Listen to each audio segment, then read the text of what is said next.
Mais um encontro do canal da mediação e do direito de família.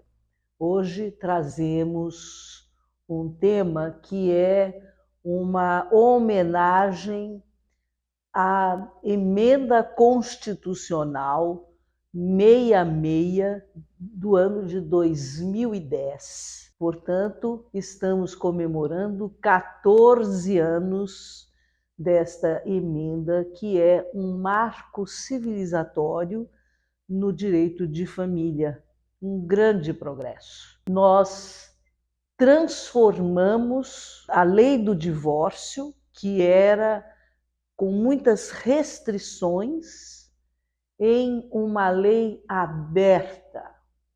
Substituímos todas as possibilidades de intervenção do Estado em autonomia da vontade. Nós eliminamos a culpa para poder se separar e depois se divorciar. Hoje nós temos um sistema muito simples que se faz ou judicialmente ou via notarial, por meio de tabelião, e simplesmente declara aquilo que pretende, o que quer, quais são os direitos, e fazem isso com muita facilidade e muita celeridade. Então vamos recordar um pouquinho para dizer qual é o grande salto que aconteceu. Então, nós primeiro, não tínhamos divórcio até o ano de 1977. Aí veio o divórcio, porém, primeiro precisava se separar. E ou os dois, marido e mulher, concordavam com a separação, ou então aquele que se sentia realmente prejudicado com a falta de concordância do outro, entrava em juízo e tinha que alegar um elenco de fatos que eram as culpas que estavam na lei. Toda pessoa que fosse se separar não podia chegar e dizer: não, eu quero me separar porque quero, acabou. Não. Não existia essa possibilidade. Tinha que dizer se houve sevícias, né? Quer dizer, bater, de maltratar, de xingar. A lei falava sevícias. Ou então uma infidelidade que tinha que ser provada.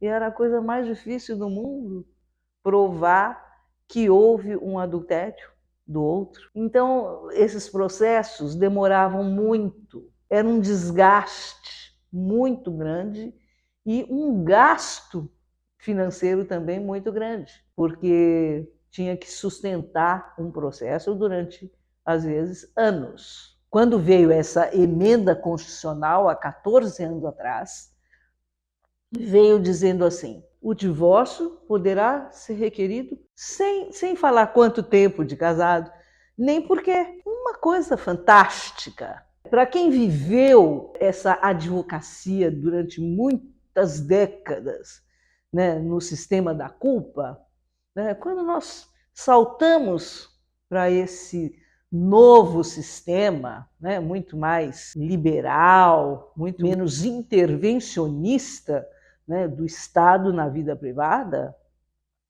foi uma coisa fantástica, né? E com isso caiu o Instituto da Separação Judicial, que antes era obrigatório. Quando veio, então, esta emenda constitucional, porque não foi uma lei ordinária, né? Para mudar a lei, foi preciso primeiro mudar a Constituição Federal, que lá havia a previsão de divórcio em determinadas circunstâncias. Então, esse novo sistema veio trazer uma liberdade.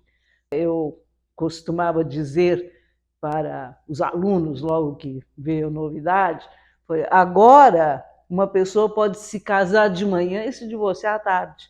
E é verdade. né? Quer dizer, não vai existir esse caso assim, eu acho que dura pelo menos uma semana, um casamento, mas é possível. Nós entramos num sistema muito mais célere, muito mais respeitoso ao princípio da dignidade da pessoa humana. Fazer essas provas era uma coisa terrível.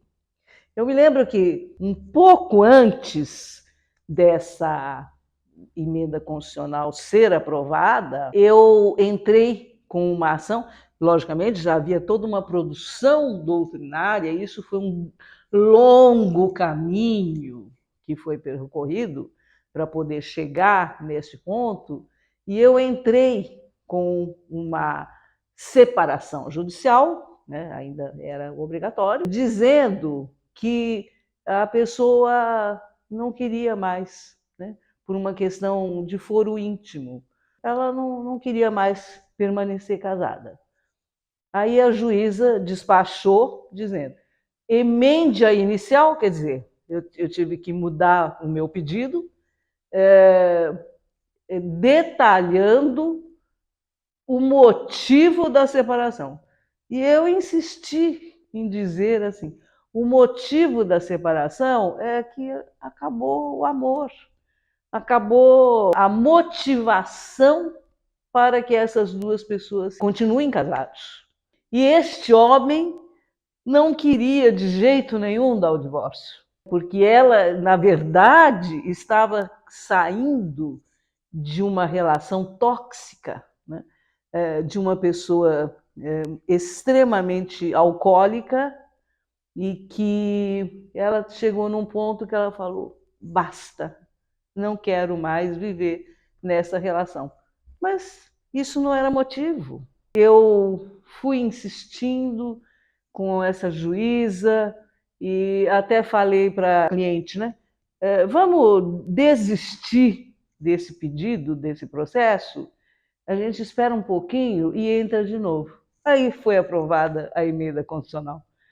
E aí eu entrei no próprio processo e a juíza foi obrigada a aceitar toda a minha argumentação. Quando a gente conta isso, né, fala, apenas há 14 anos, mas é uma mudança fundamental no direito de família. Nós chegamos a um patamar de civilidade muito importante. Hoje nós podemos dizer que o direito de família brasileiro é um dos mais avançados no Ocidente, pelo menos, né? O Oriente é outro direito e eu também não tenho conhecimento, mas no Ocidente, com certeza. Tanto é que na França ainda há resquícios de culpa, há outros países que ainda insistem em intervenção do Estado na vida privada. Então, nós temos que aplaudir o nosso direito de família, porque é bastante avançado. Portugal tem olhado muito o que nós fazemos,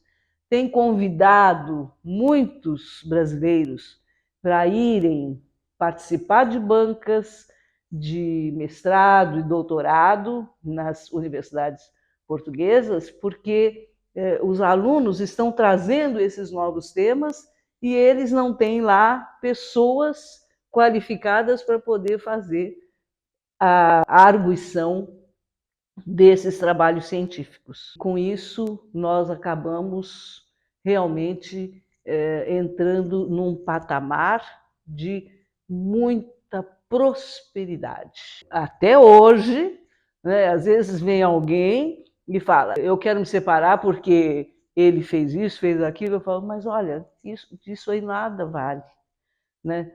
As pessoas ficam decepcionadas, né? Porque elas vão buscar naquele modelo de antes uma forma de se vingar, de castigar o outro, e hoje já não tem esse espaço. Então, nós podemos realmente festejar este aniversário de 14 anos de uma vida mais independente e, principalmente, a celebração da autonomia da vontade. Se você gostou, dê o seu like.